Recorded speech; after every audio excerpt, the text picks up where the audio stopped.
আমরা কেমন হতভাগা জাতি। ঢাকা বিশ্ববিদ্যালয়ে গ্রাজুয়েশন কমপ্লিট করা দুই শিক্ষার্থী এবং যাকে ওয়ার্ল্ড উইড সম্মান করে ডক্টর ইউনুস স্যার, যার ব্যাকগ্রাউন্ডের ছবি থাকে আপনি দেখেন ভিডিওটা, মেয়েরা সেলফি নিচ্ছে। এটা কিন্তু অন্য রাষ্ট্রে, বাংলাদেশে না।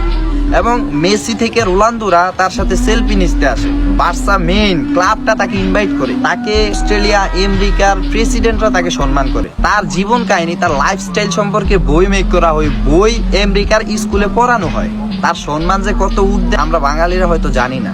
এই প্রধান উপদেষ্টা ডক্টর ইউনুস যেদিন থেকে বাংলাদেশের সরকার দায়িত্বে পাইছে না, আমি শান্তিতে, আমি গর্ব করি তারই না।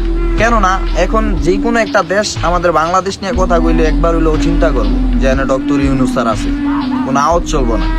এটা আমাদের শক্তি ভাই, এই শক্তিটা আমরা ধরে রাখতে চাই না। আমরা চাই খারাপ জাতি, যে খারাপভাবে দেশ চালাইবো না, আমরা চাই যাকে অন্যান্য দেশগুলা চাচ্ছে কিন্তু পাচ্ছে না। আর আমরা বাংলাদেশিরা তাকে পেয়ে গেছি কিন্তু চাচ্ছি না।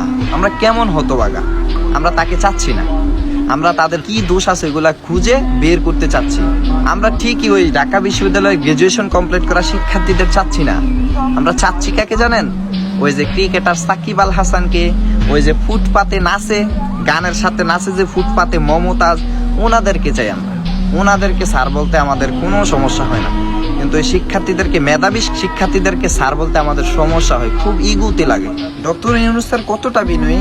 আমাদের সাবেক প্রধানমন্ত্রী যখন রাস্তা দিয়ে বের হইতো তখন কিন্তু 1 ঘন্টা আগের থেকে রাস্তা ক্লিয়ার রাখতে হইতো।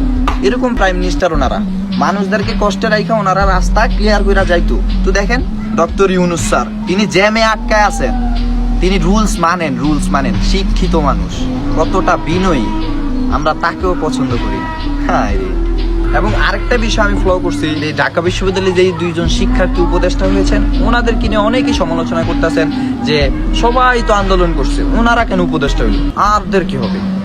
দেখেন ভাই, যারাই আন্দোলন করছে সবাইকে উপদেষ্টা দিয়ে দিব, সবাইকে পদে বসাইবো, সবার অনুমতি সাপেক্ষে, আসিফের অনুমতি সাপেক্ষে, সবার অনুমতি সাপেক্ষেই তাদেরকে উপরে বসানো হয়েছে।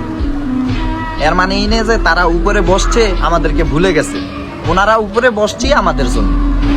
ওনারা যে উপদেষ্টা হয়েছে না, আমাদের উপকার হয়েছে। আমাদের স্টুডেন্টদের মধ্যে 2জন গেছে, আমরা এখন ওদের সাথে ফ্রি মাইন্ডে কথা বলতে পারবো, আমাদের দাবিগুলা তুলে ধরতে পারবো। এটা তো ভালো।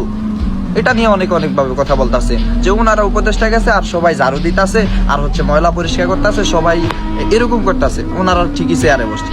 ওনারা তো আমাদের জন্যই গেছে, ওনারা লিড দেওয়াতেই ওনাদেরকে বসাবে না, আমারে আপনারা বসাবে। সো বলে কি ভাই, নিজের মেন্টালিটিটাকে একটু প্রেস রাখেন। যারা উপরে বসছে আমার আপনার দেশের জনগণের ভালোর জন্যই বসছে।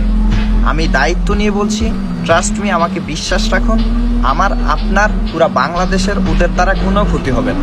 আমার ভিডিওটা যদি ভালো লাগে শেয়ার করে দিবেন, আর ভালো না লাগলে আপনার যদি মনে কষ্ট হয়ে থাকে, কিচ্ছু করার নাই ভাই, যা সত্যি তাই বলছি।